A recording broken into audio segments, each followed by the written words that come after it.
listener production. Welcome to this episode of The Briefing in partnership with Medibank. Mental health is in the headlines more than ever, and the conversation is opening up. For Medibank, they have mental health professionals on call to offer guidance for their health insurance members 24/7 as part of their mental health phone and chat support.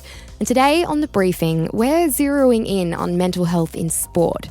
The AFLW is growing fast, and with the spotlight comes pressure. In this episode, we explore how mental health is shaping the game both on and off the field. AFLW star Bonnie Toogood joins us to share her own perspective on navigating these challenges in elite sport. Bonnie, AFLW has seen incredible growth. How has the increased spotlight and pressure impacted your mental health? It's fantastic that the AFLW has had the growth that it's had in its first 10 seasons. However, there has been definitely an increase in the pressure, obviously more public visibility, the media that comes around being an AFLW player. There's both negative and super positive. And I've definitely felt in the past maybe 3 seasons in particular, ever since I've moved to the Essendon Football Club, that increased public pressure.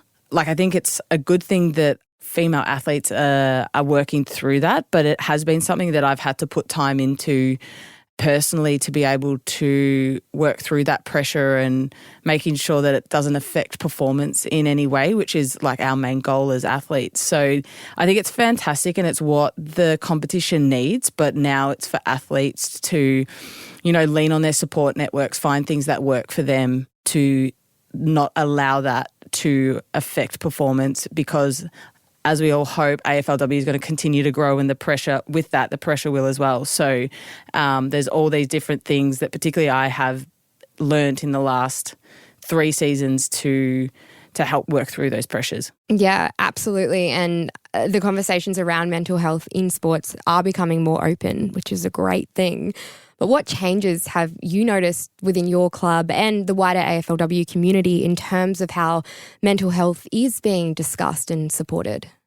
There has been such a shift, I've noticed, ever since coming into the competition nearly 9 years ago. There's been a huge shift, particularly in the past 5 years, industry-wide, where now all clubs, particularly in the AFLW, have a PDM, so a personal development manager or mentor, one of those. I'm not sure what the exact title is, but the industry and the AFL in particular have invested in that. So that's awesome that athletes have that resource at every single club.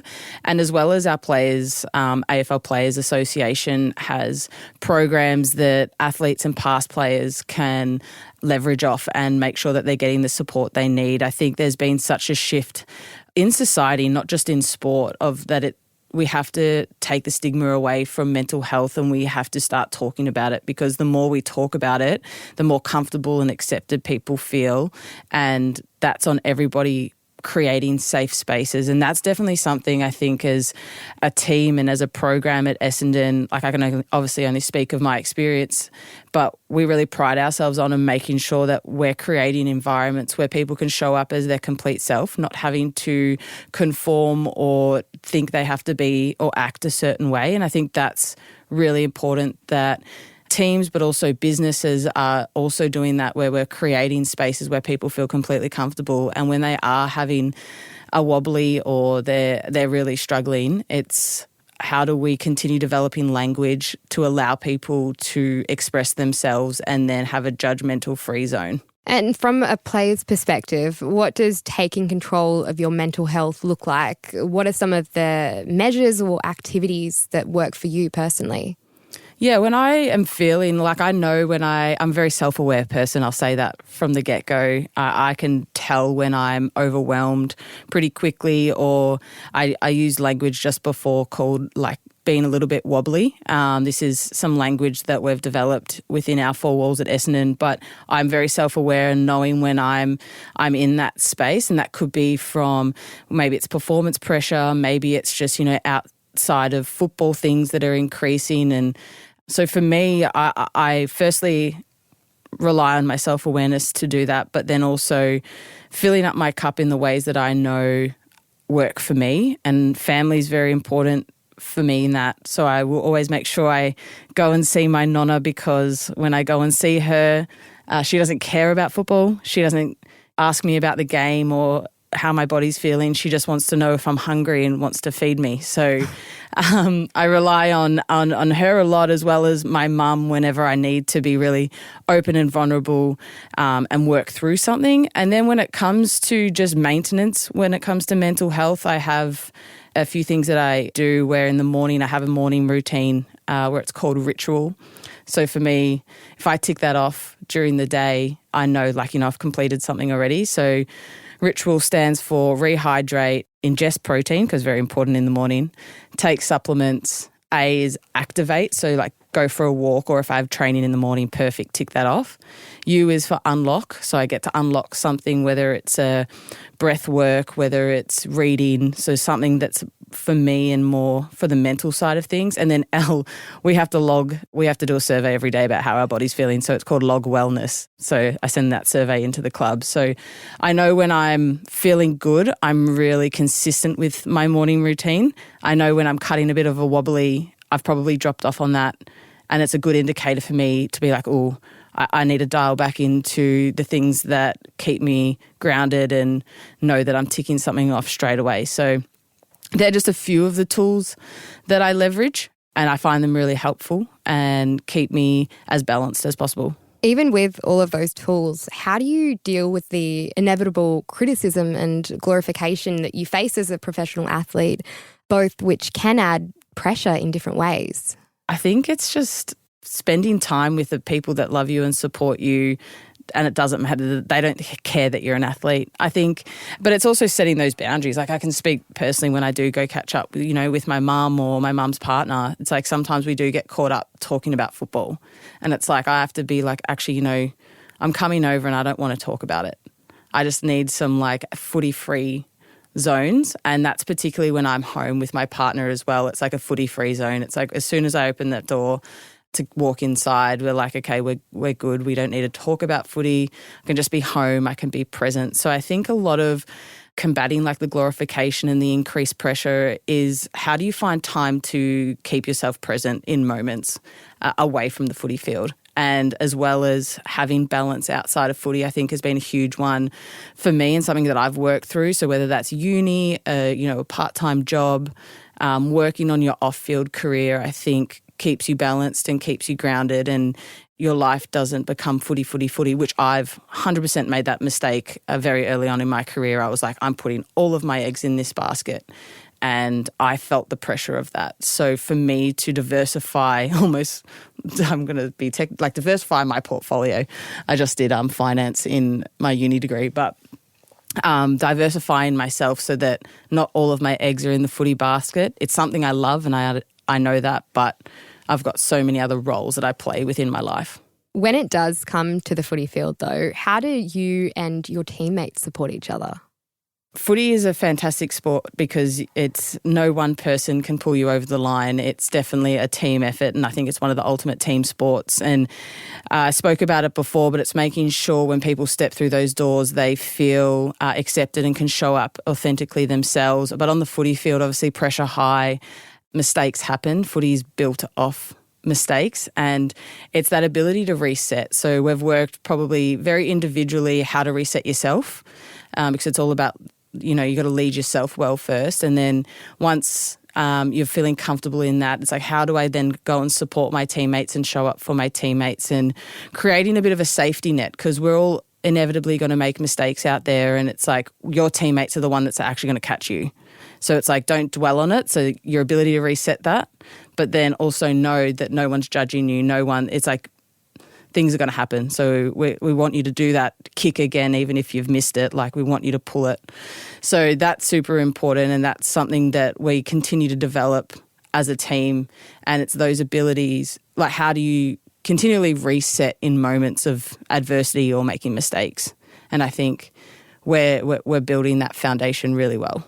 Yeah, and sporting clubs are uniquely positioned to create a culture of wellness. Can you share an example of an initiative at your club that you felt particularly effective in promoting positive mental health and preventing burnout? Yeah, it's very interesting in the AFLW, particularly the burnout one, because our season is not all year round, and we actually have a lot of off-season time, but we're still training equally as hard, and that's a really difficult moment. And I think what we've done in that off-season is how do we have connection points, whether it's socially and in football, in a football sense. And I think as a leadership group and leaders at the club, we've identified that is something that we need to be better at, is like we need to keep the group connected, because we go from 9 months of the year or 8 months of the year where we see each other every other day. And then in off-season, it's like, oh, I'm not seeing my friends every day. This is crazy. And you actually lose that connection. I've felt it.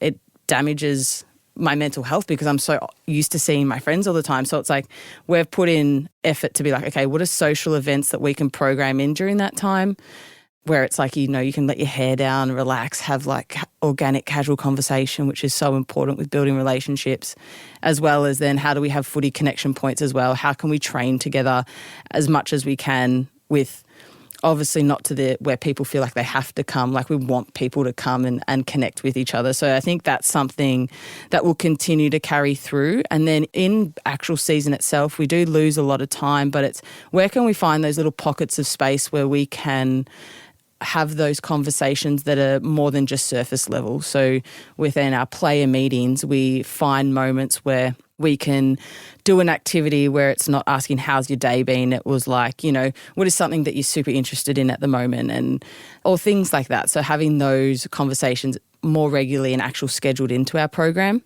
as well as our coach really pushing some fun activities to, again, allow people to show up and share themselves and share their story, because I think the more you get to know your teammates, the more likely you're going to put your body on the line and defend them and support them and be that safety net out on the footy field. And for many young girls and women, the goal is to play AFLW. What practical advice would you give them about building mental health, fitness, alongside physical skills, both in professional and in the grassroots league? Firstly, you have to be open to trying new things. I think there's a fair bit of trial and error when it comes to building mental skills. There can be phrases and words that help you reset easier, but you've got to work through that and find them yourself. Be open to asking questions of mentors or of AFLW athletes, of coaches, of, hey, I'm really struggling in this area, finding that I'm feeling a lot of pressure when I'm before the bounce and I need some advice. So I think it's being open to seeking advice and asking questions. And that can be really difficult sometimes, but it's be prepared when going into those conversations and know what you want to get out of it, and just like being brave and having courage and asking for advice. I think sometimes we think we need to have all the answers ourselves, and it's like work hard and, if you're struggling, just push it aside. It's like, no, work hard, yes. If you're struggling, ask for advice. And I've had a lot of the Talent Pathway girls reach out before and ask for some advice. And sometimes you're not going to get every AFLW athlete that's going to reply to you, but you've got coaches, you've got parents, you've got important people in your life that have so much experience. You got to learn from them and trial and error the things that you get told to see if it works for you and helps with your mental health. Yeah, absolutely. And there's also a lot of talk about the physical side of performance. How would you describe the link between your mental state and your on-field performance? Can you share examples of that in your own career? I think there's the strongest of links between how you show up and perform and where your mental state is. But it also, I have had an example actually where like my off-field life was in a bit of shambles, let's just say, we'll put it lightly. It was a bit of shambles, but my on-field performance was probably the best it's ever been in this moment of time. And what I found the link was I could walk in on game day. I have my things that help me prep, so making sure my hydration, fueling, all those controllables were all ticked off, so I didn't have to worry about that. But there was this sense of presence when I walked in on game day where I handed in my phone. I was like, yes, don't need to worry about that for 4 hours. This is awesome. Knew the task at hand from what the coach had told me and told the teams, like, no, we know what we need to go and try and execute. But it was this level of presence and it was this level of freedom of not allowing the mistakes dwell. Like the past isn't going to help you. The future is also not going to help you. What you need to be and what football requires of you is being really present in the moment, because the game is so unpredictable. And I've developed like my pre-game over 9 seasons now, that I know what gets me at a certain level of excitement and readiness. I know what I need to do to get me to that point. And I think we talk about flow state a lot in sport. I define it as being present in every single moment. And that's really hard to do, particularly if you've made mistakes or you're worried about an outcome, the pressure's increased, you don't want to lose the game, you don't want to miss a goal. But it's like, how do you take a moment for yourself, breathe? I use breath a lot, particularly for set shots. It still sometimes doesn't work, I still miss them. But, breath is very important to me. Smiling is very important to me. And on the field, connecting in with my teammates. I know if I'm setting people up, I'm really connected in with the game. I know what the game's requiring of me in certain moments. So it's almost like pulling yourself out of your personal performance and thinking about what the team needs and being connected and present in the game, because that's what it requires. With all of that in mind, what's one key piece of advice that you would offer to someone who is struggling with their mental health but might be hesitant to reach out for support? How I process is by talking. So I have my network of people and I talk. So for me to put myself in someone else's shoes that is struggling with that is that I would grab a journal first, and I do this as well, and actually get your thoughts down on paper with what you're feeling before, if you don't feel yet comfortable to talk to someone, and give yourself the space to whatever's in your head, whatever you're feeling, get it out on a journal and write it out, because it's better out than in, I do believe. And then also know that because there's been such a shift with mental health, your strong support network, the people that really truly love you, will never judge you. There will be unconditional love there, that they will show up and trust that in people. And it takes courage to be your true self and speak sometimes what is on your brain when you're struggling. But I do believe getting to the point where you can, because when you receive that support and love back, you know that you're not alone, and you know that other people are also struggling. Other people can hear you and be empathetic, stand in your shoes, might not fix it for you, probably won't fix it for you, but the fact that you've been open enough to share what you're going through, whether it's through journal or through speaking with someone, you're taking those first steps to looking after yourself and working through what you need to. Bonnie, thank you so much for joining us on The Briefing. Thank you so much for having me. Thanks for listening to this episode of The Briefing, sponsored by Medibank. To find out more, search Medibank Mental Health Support.